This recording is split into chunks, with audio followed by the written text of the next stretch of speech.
The same type of thing can happen in real life. Is that we can offer more than what we are paid to do.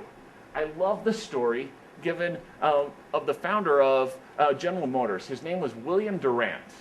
He walks into a bank one day, right up until closing time, and there was a man by the name of Downs, Carol Downs, and he asked him for some help, and he goes above and beyond the after-hours duty of being able to get whatever service he needed done at the bank.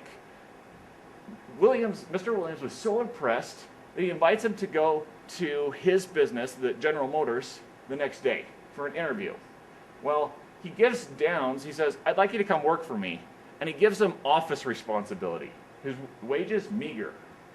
And what happened is that the very first day, Downs says the gong rings, the bell goes at 5:30, and there's a mad rush.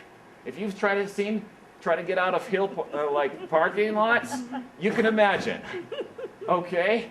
Well, he just is fascinated by this, and he just sits back going, "Where's everybody going so quickly? It's not like they were torturing us." Well, 15 minutes later, he's the only one left in the office, and what happens is that Mr. Williams opens the door and sees him sitting at his desk. And he goes, "Don't you know that 5:30 is the time for closing? You can go. I don't pay overtime, so just go." He's like, and Mr. Downs says, "Mr. Williams, is there anything I can do for you?" And I just really didn't feel like getting trampled in the rush, so is there anything I can do for you? What ends up happening is I'm just looking for a pencil.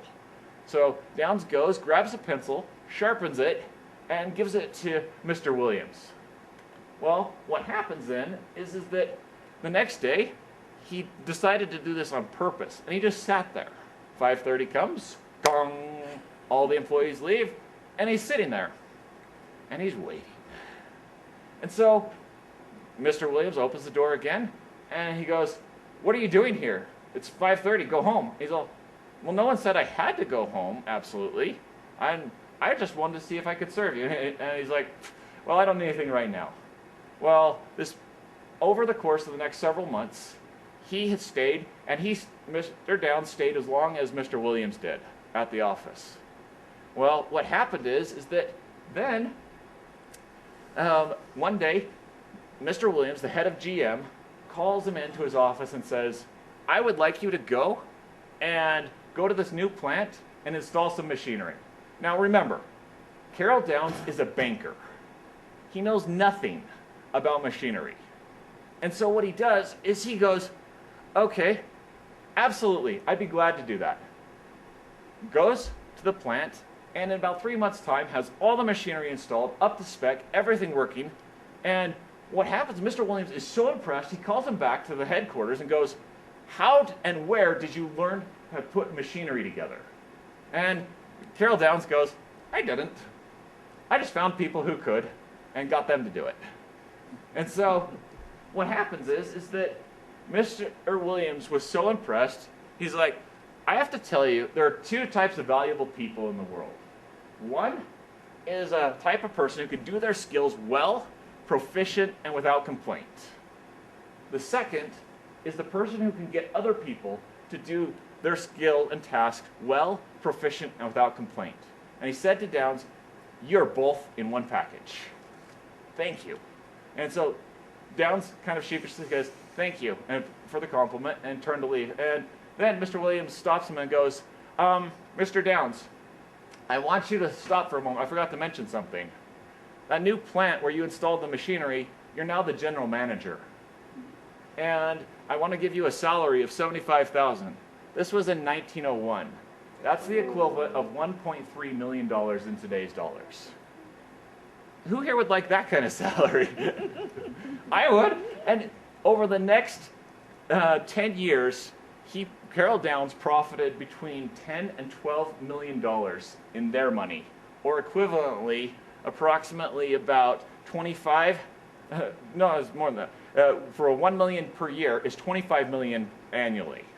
So basically $250 million, because he was willing to go the extra mile to do more than what he was getting paid. Now, when I talk about going the extra mile, there is that aspect of being able to put in extra hours. That is a way of being able to go the extra mile. But please, don't make it the only way to go the extra mile. Because what happened with Carol Downs, it wasn't just that he was sitting at his desk going, "Hey, I'm here." Rather, it was the pencil. When he asked for a pencil, he sharpened it. When he said that he wanted to transfer him to a plant to install machinery, he didn't say, "That's not my job description." Whew. Or, "I don't know anything about machinery," or even the best one, "Are you going to even tell me how to do this?" None of those crossed his lips. Just merely, "Thank you, I'd be glad to." And went and learned or found someone or how to do that. And that's what was actually kind of amazing, is he goes and provides more service. Now, in terms of actually being able to go the extra mile, it's the difference between going to work cheerfully with a smile to be pleasant or being around and being a "I hate Mondays" person. It's the difference between going with an idea to contribute and make a difference or just blindly showing up for the meeting.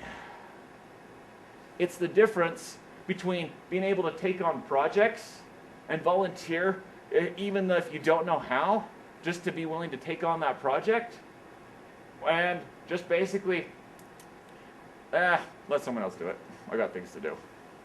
That's the difference.